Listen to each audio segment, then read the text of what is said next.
Assalamualaikum warahmatullahi wabarakatuh. Perkenalkan, nama saya Dandi Sukma. Di sini saya ingin mempresentasikan tentang etika berorganisasi. Yang pertama itu prinsip dasar berorganisasi itu yang pertama itu ada tauhid, keesaan Allah. Ini itu adalah prinsip paling fundamental. Jadi segala aktivitas dalam organisasi harus diniatkan sebagai ibadah pada Allah, bukan untuk kepentingan pribadi atau pamer. Tujuan organisasi harus sejalan dengan syariat Islam. Tidak boleh ada kegiatan yang melanggar aturan agama seperti riba, penipuan, atau haram hal. Ya, seperti itu. Dengan prinsip tauhid, anggota organisasi akan lebih bertanggung jawab karena akan diawasi oleh Allah. Yang kedua, amanah, tanggung jawab. Amanah berarti menjalankan tugas dengan penuh kejujuran dan tanggung jawab. Setiap posisi dalam organisasi adalah titipan yang harus dijaga. Jika diberi kepercayaan mengelola keuangan, maka dia harus benar-benar mengelola dengan baik. Jika diberi tugas yang ini itu, dia harus juga kerjain ini itu dengan optimal. Mengkhianati amanah itu dosa besar dalam Islam. Yang ketiga itu musyawarah, syura. Islam mengajarkan demokrasi sejati melalui musyawarah. Keputusan penting tidak boleh diambil secara sepihak oleh pemimpin, tetapi harus didiskusikan bersama. Kita harus berdemokrasi ya. Tidak boleh langsung mengambil keputusan tanpa ada persetujuan orang lain.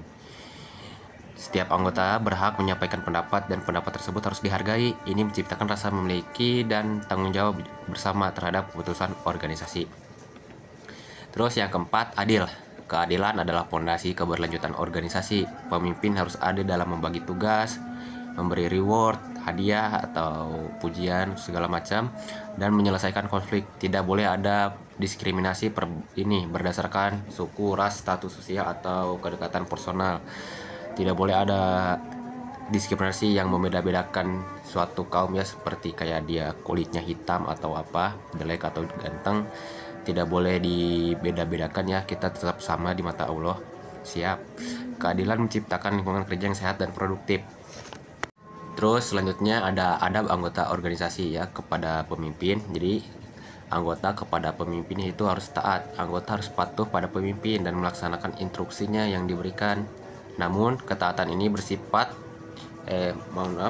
bersyarat hanya dalam kebaikannya. Jika ketuanya nggak bener, nyuruh-nyuruh yang aneh-aneh, kita tidak wajib untuk taat pada dia ya. Jika pemimpin menyuruh hal yang bertentangan dengan syariat, maksiat, maka tidak wajib ditaati. Ini mencegah abuse power.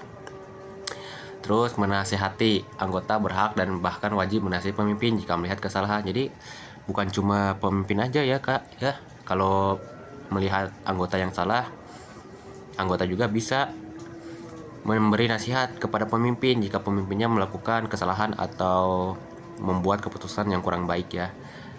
Tapi ini itu ada etikanya juga, bukan di tempat seperti forum yang ada di depan layar atau di depan umum. Bagusnya itu kayak di private aja, bisa di chat, tapi di chatnya secara pribadi ya, atau obrolkan saja secara tatap muka ya, berdua, agar dia tidak malu. Ini juga merupakan etika yang harus dilakukan oleh kita bersama. Yang ketiga adalah mendukung. Jadi anggota harus aktif mendukung program-program organisasi, bukan hanya sebagai penonton pasif.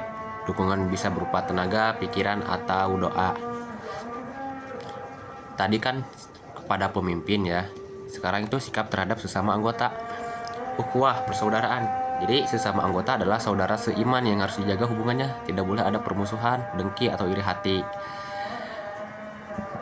Perbedaan pendapat adalah ya wajar ya, namanya juga manusia kan beda-beda pendapatnya. Jadi kita tidak boleh harus memaksakan pendapat kita. Jadi jangan sampai merusak persaudaraan. Yang kedua, ta'awun, tolong menolong. Jadi saling membantu dalam kebaikan adalah perintah Allah. Jika ada anggota yang kesulitan menyelesaikan tugas, maka yang lainnya harus bantu. Prinsip ini menciptakan solidaritas dan kekompakan tim. Yang terakhir itu husnuzon ya, berbaik sangka. Berbeda dengan suuzon. Kalau suuzon kan itu prasangka buruk. Nah, kalau husnuzon itu prasangka baik. Jadi kita harus berpikir positif pada sesama anggota. Jika ada kesalahan, anggap itu tidak disengaja ya. Jadi jangan mudah curiga atau menuduh tanpa bukti. Jadi sikap ini juga menciptakan suasana harmonis yang menghindari konflik. Jadi ini sekarang itu ada etika pemimpin. Jadi di pemimpin juga harus punya beberapa sifat. Ada 4 ya yang harus dipunya. Itu yang pertama itu sidik ya, jujur. Bayangkan kalau pemimpin itu nggak jujur, hancur dah itu organisasi.